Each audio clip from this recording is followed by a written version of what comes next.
Yes, well, he kind of liked it. Actually, I kind of liked it. No, well, yes, I have an idea of another game that will break him. No, well, you see, I was wrong the first time, but this time I'm not. There's no way. No way he can like this boring, repetitive game, even if it is a Megadrive classic.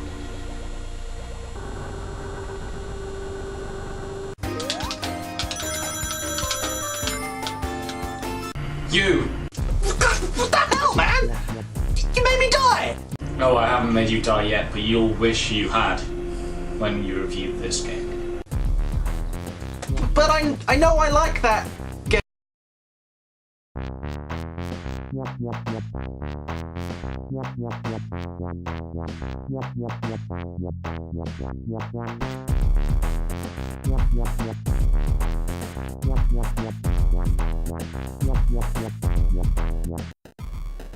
Gavites Games. Hello world, welcome to Gavite Games. We're talking about Golden Axe 2. It's always useful to look where it came from. You know, the original Golden Axe. Look, I know it's not entirely relevant, but where else am I going to talk about the entire Golden Axe series on my show? The original Golden Axe was created by the developer, also responsible for other early Sega Mega Drive classic, Altered Beast.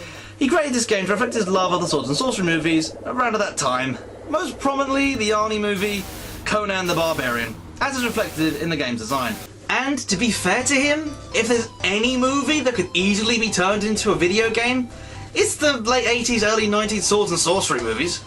Because they were often about one or two protagonists taking down hordes of goons, eventually fighting one of the commanders of the big bad guy, and then eventually making to his fort or castle or cave or whatever, and fighting the big bad. Essentially, it's a video game setup from the get-go. Despite all that, however, it's still surprising how much mythology and story was put into the original Golden Axe, as each of the three characters have different motivations, the world they have is given a brief but interesting backstory, and before each level, a little paragraph describing the location and why the characters are travelling there. It could just have easily been a text roll at the beginning of the game, with nameless protagonists, and a text roll at the end. It really does reflect the developer's love of swords and sorceries and general mythology. The game itself was pretty much a side-scrolling beam-up in the same vein as Streets of Rage, Double Dragon, etc., with one major difference that sets it apart from the rest of the genre. And that was the magic attacks. Each of these characters had a different magic-based attacks that could be activated with the A button when enough magics have been gathered from the little jars within the levels. These magic attacks would pause the often frantic action of the game for a almost cinematic experience where the characters would throw the magic into the air, causing a magic attack just damaging all enemies on the screen. Each of the characters has their own unique set of different magic-based attacks depending on which character you played as and how many magics they had collected throughout the levels. The second game is set a few years after the first. After the defeat of Darkadder in the first game, a new evil has arisen and claimed the Golden Axe for his own. The three heroes must band together to try and defeat the new evil, Dark Gold. Now on the surface of things, all that's been improved are the graphics and sound quality, but you have to delve a little deeper to discover all the improvements that have been made to this game over the original. First and most noticeable after playing Golden Axe 1 for an extended period of time, is that the controls have been made sharper. Whereas in the original game you jammed the B button as much as you wanted and the character did seem to kind of react sluggishly, in the sequel, when you hit the B button 8 times, your character swings their weapon 8 times, making the game feel a lot nicer to play. Imagine the first game is like trying to wade through mud and the second is running on a racetrack. Both are doable, but the second is far easier to do. Another aspect of the controls, which have been improved, is the throwing. When an enemy is down, you can walk up to him and pick him up to throw him. In the original, the direction the enemy is thrown is the direction you face when you picked him up. Not a big deal, right? Well, you'll be surprised how much it changes the gameplay being able to pick up an enemy and turn around to throw him. Because 9 times out of 10, you'll have one enemy either side of you. In the original, you defeated one side, turning around hoping not to get caught from the approaching enemy from the rear. In the sequel, you take down one, pick him up and throw him towards his friends, giving you more of a chance to survive. Also, it's funny as tits to throw him off a cliff. I wonder what else has changed from the original. The character setups. This is where I sound like a massive nerd. Right! First up, Axe Battler's magic. He's the dude in the blue pants. Has been changed and balanced. Whereas in the first game, he was basically walking death incarnate. With a good hand-to-hand, with magic attacks that were easy to pull off to the top magic user, doing about as much damage. In the sequel, this has been fixed. Axe Battler is now more a good all-rounder, making the other two more specialised characters feel more useful. Oh, and the most obvious thing, his ultimate magic attack is now a wind-based typhoon thing, rather than a not-so-magical nuclear bomb. Moving on! Gilius Thunderhead, he's the green dwarf. His magic has got the same effectiveness, but has changed from lightning-based attacks to earth-based attacks. This change makes a lot of sense, given that he's a dwarf, more known for living underground than hurling lightning bolts. He's not the son of Zeus for Kratos' sake. Also, his hand-to-hand has been improved, making him the best by a clear margin, rather than the original, where he was better than Axe, but not by much. And finally, my favourite character, the Amazonian fire mage, Tyrnis Flare. Okay, she's the only girl. Are you keeping up at all? In the original game, her magics were by far and away the most powerful in the game. The magic required to pull them off, though, were ridiculous. I think in the original I managed to cast her most powerful spell once, and it took me 2 levels to get the required magics. In the sequel, her magic was kept at the same level, but the magics required to cast them, however, have been drastically decreased, making it possible to cast a top tier spell at least once a level. However, with the ease of casting spells comes a decrease in hand-to-hand ability. While she can hold her own, she's far less equipped than the other 2 characters. Okay, uber nerd moment over. Sorry, I played this game once too much in the summer. You notice things after a while. Whilst on the subject of magic, the magical system has been changed for this game too. Rather than in the first game, tapping A once and releasing all your magical goodness in one spurt, in this game, it allows for tactics. You press down A and the magics you have saved up start to flash. The longer you hold down the button, the more powerful attack you can unleash. So, if you want a load of low-level goons out of your way, tap A once like in the first game and unleash a low-level attack. If you want to take down the end-level boss, you're going to have to hold down A and pray he doesn't hit you while you wait for your magic to charge. This adds a level of pressure to the game, as in the middle of the tense fight you need to break away to charge up and use your magical high-level attacks. Which takes time, so you need to place yourself well. Rather than the original game, where you could, mid-battle, just jam on A and use the most powerful magical attack in the game. No tension required. But I hear you cry, Gavite, I liked how the magic worked in the original. I like letting it loose in one load with no build-up. Number A, hate to be your girlfriend. Number B, the game lets you do this.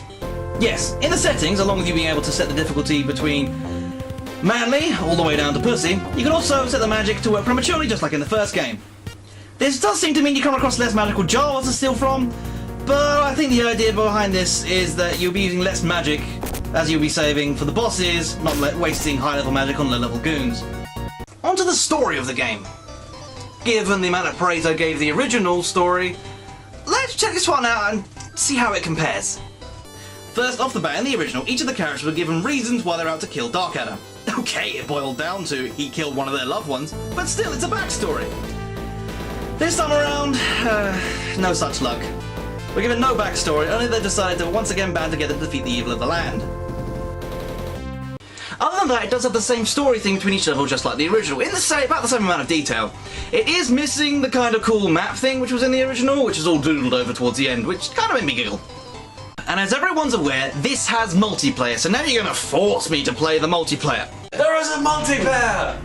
That's literally what I just said. The multiplayer of Golden Axe 2 is a lot like the single player, but because there's 2 players, you can choose 2 of the 3 characters, making you able to kill twice as many enemies and help each other much more often.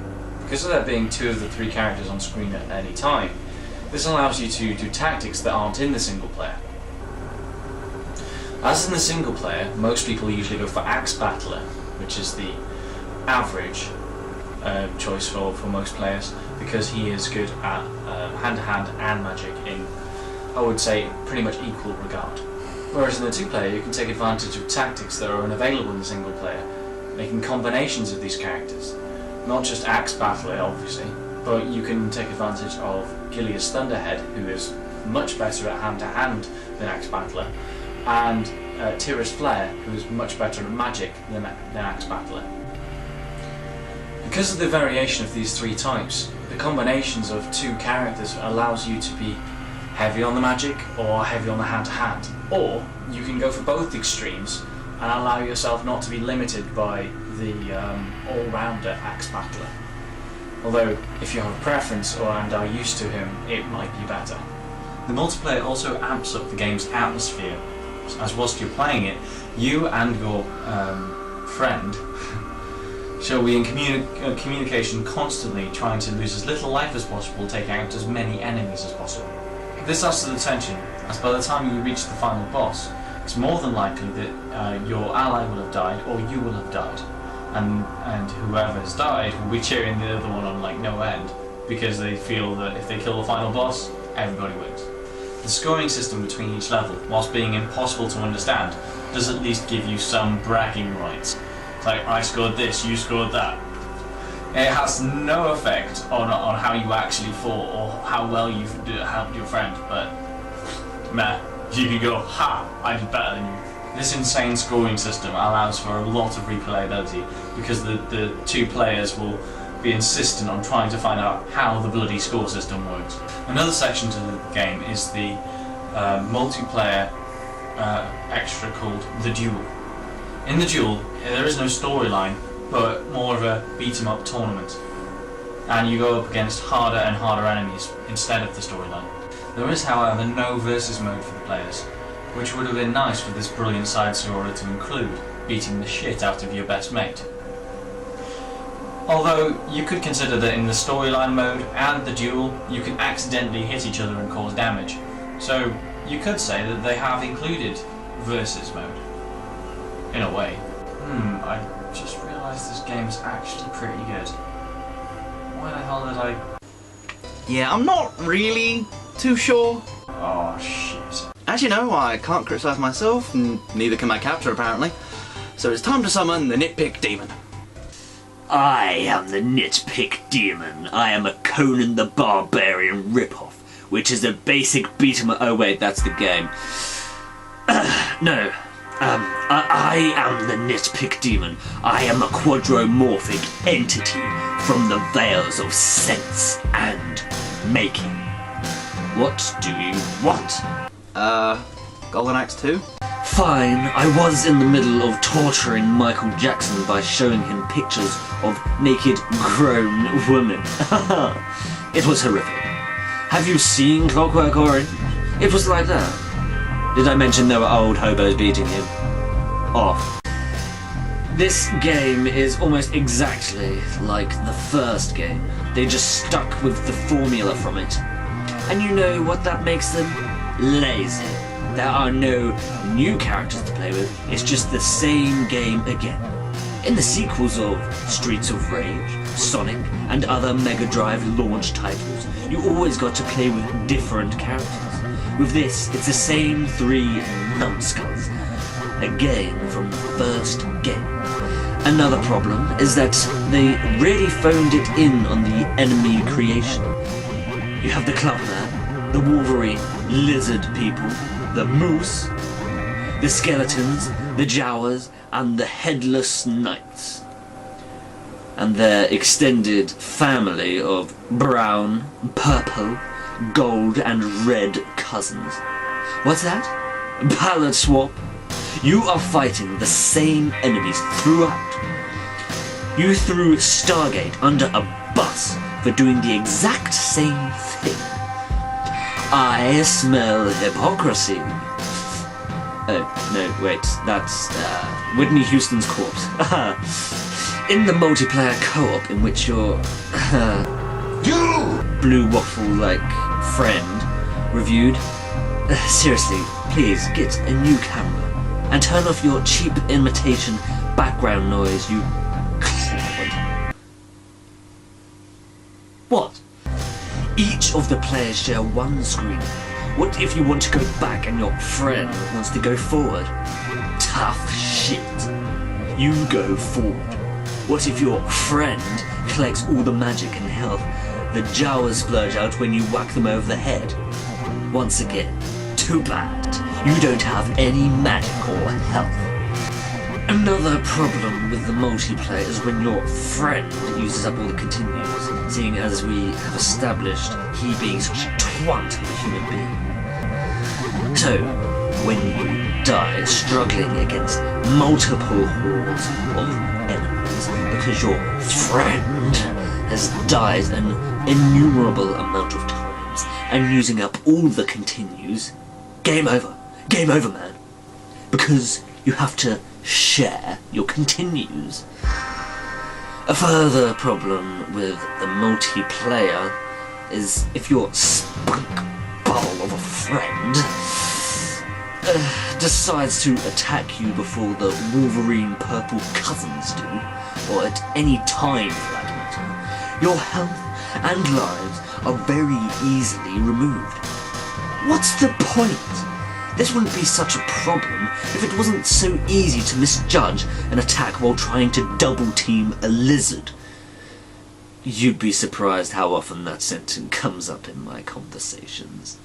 This is the best in the Golden Axe series, and possibly the best side-scrolling beat-em-up on the entire Sega Mega Drive. It's one of those games that's easy to learn but hard to master. You know those kind of perfect fighting games? So I suggest you pick it up. It's on basically all of the Mega Drive collection things for like the PSP, PS2 and whatnot. So it's not exactly hard to find. However, when you do pick it up like that, you do miss out on this kick-ass box art made by Boris Vallejo. If you don't know who he is, he's the guy who does the illustration for the Conan Barbarian books. So it's kind of cool to be on like a cartridge from that back in the day. Anyway, regardless of that, I suggest it to anyone who likes their beat-em-ups, and especially if you like your side-scrolling beat-em-ups. Anyway, I'm Gavite. See you the entire world later.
Gavites Games.